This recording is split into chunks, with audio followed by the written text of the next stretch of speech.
Muy buenas, hoy vamos a meternos de lleno con el Estatuto de Autonomía de Aragón. ¿Y qué es esto exactamente? Pues para que nos entendamos, es como el manual de instrucciones, las reglas del juego que definen cómo funciona esta comunidad. A ver, es una buena pregunta para empezar, ¿verdad? ¿Quién pone las reglas? Todos necesitamos normas para funcionar, está claro. Pero, ¿y a nivel de una región? ¿Por qué Aragón necesita sus propias leyes, su propio reglamento? Bueno, pues justo de eso va el estatuto. Es la respuesta a esa pregunta. Para entenderlo bien, vamos a hacer un recorrido por 5 puntos clave.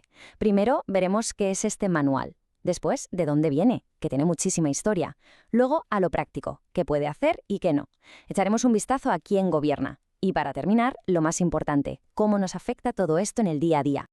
Venga, pues empezamos por el principio. Lo mejor para entender el Estatuto es pensar en él como una especie de mini constitución para Aragón. Es la ley madre la que pone los cimientos de todo el edificio autonómico.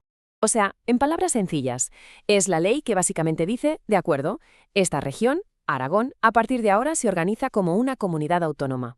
Y no solo eso, también define quién es quién, sus instituciones, qué puede hacer, sus competencias o poderes, y en resumen, cómo se va a gobernar a sí misma, siempre claro, dentro del marco de España. Y aquí viene una cosa muy curiosa, casi un juego de espejos. El estatuto es, al mismo tiempo, una ley del Estado español y la ley más importante de Aragón. ¿Cómo puede ser? Pues porque, aunque lo aprueba el Estado, solo se aplica allí, en territorio aragonés. Es como si tuviera un DNI con doble nacionalidad, estatal y aragonesa. Pero su corazón, su día a día, es 100% aragonés. Venga, ahora viajamos un poco en el tiempo, porque esto del autogobierno en Aragón no es un invento de ayer, para nada. Tiene unas raíces profundas, muy profundas. Hay que irse muy atrás para entender por qué es tan importante para ellos esto de gobernarse a sí mismos. Todo viene de la época en que era un reino con mucho peso en la historia.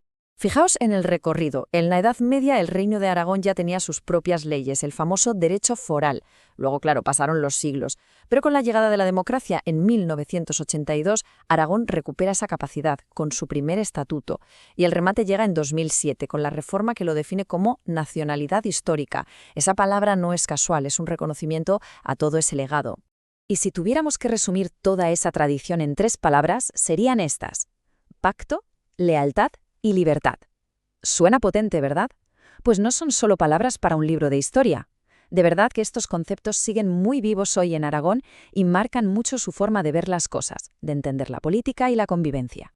Vale, ya tenemos el contexto histórico y la definición. Ahora vamos al lío, a lo práctico. ¿Qué puede hacer Aragón y qué no? ¿Sobre qué temas tiene la última palabra? Vamos a desgranar sus poderes. Para organizarlo todo, el estatuto divide los poderes, por así decirlo, en 3 cajones. El nombre técnico es competencias. Y entender estos 3 tipos es fundamental porque así sabremos a qué puerta llamar cuando tengamos un problema o una duda sobre algo. A ver, miremos la tabla que es muy clara. Primero, las competencias exclusivas. Aquí Aragón, como se suele decir, corta el bacalao. Tiene todo el poder para decidir sobre turismo o vivienda, por ejemplo. Luego están las compartidas. Aquí el Estado pone las reglas del juego básicas y Aragón las completa y las adapta a su territorio. Pensemos en educación. Y por último, las ejecutivas, donde Aragón no hace la ley, pero se encarga de que se cumpla, de aplicarla. El mejor ejemplo es la gestión de los hospitales y los centros de salud. Y si le hacemos zoom a las competencias exclusivas, que son las que dan más autonomía, vemos que no son temas menores, para nada, tocan el día a día de la gente. Como se ve aquí, hablamos de cosas tan importantes como los servicios sociales o la agricultura, también de cómo se organizan las ciudades o de proteger el increíble patrimonio cultural y natural que tiene Aragón. Son decisiones que se toman desde Aragón para Aragón. Perfecto, ya sabemos qué se puede hacer. Ahora la pregunta es, ¿quién lo hace? ¿Quién aprieta los botones? Vamos a conocer a los protagonistas de esta historia, las instituciones que forman el gobierno de Aragón. Esto es como una cadena, y todo empieza en el mismo sitio, en la gente. Los aragoneses y aragonesas votan y eligen a sus diputados, que forman las Cortes de Aragón, su parlamento. Esas Cortes, a su vez, eligen al presidente o presidenta, y esta persona nombra a su equipo, el gobierno de Aragón.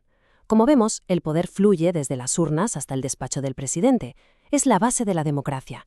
Aquí tenemos el quién es quién oficial. Las Cortes, que son el Parlamento, donde se debaten y aprueben las leyes, el presidente, que es la cabeza visible, el que dirige el barco, el gobierno, que es su tripulación, los que se encargan de que las cosas funcionen, y luego hay 2 figuras muy interesantes, el Justicia de Aragón, una especie de defensor del pueblo con muchísima historia, y el Tribunal Superior de Justicia, que es el árbitro final en los asuntos judiciales dentro de Aragón.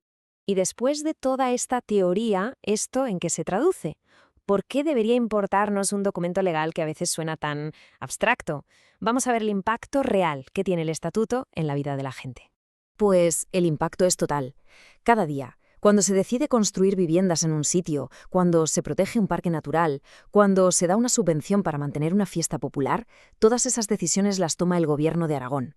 Y puede hacerlo, precisamente, porque el estatuto le da ese poder. Moldea la vida de la comunidad de arriba a abajo. Y todo esto, claro, no ocurre en el aire. Ocurre en un lugar muy concreto, que es Aragón.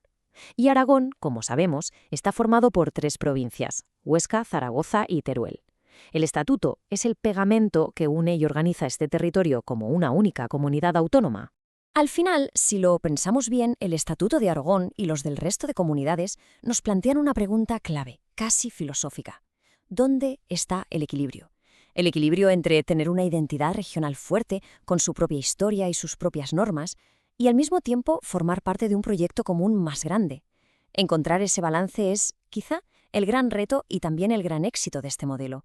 Una pregunta que queda en el aire para seguir reflexionando.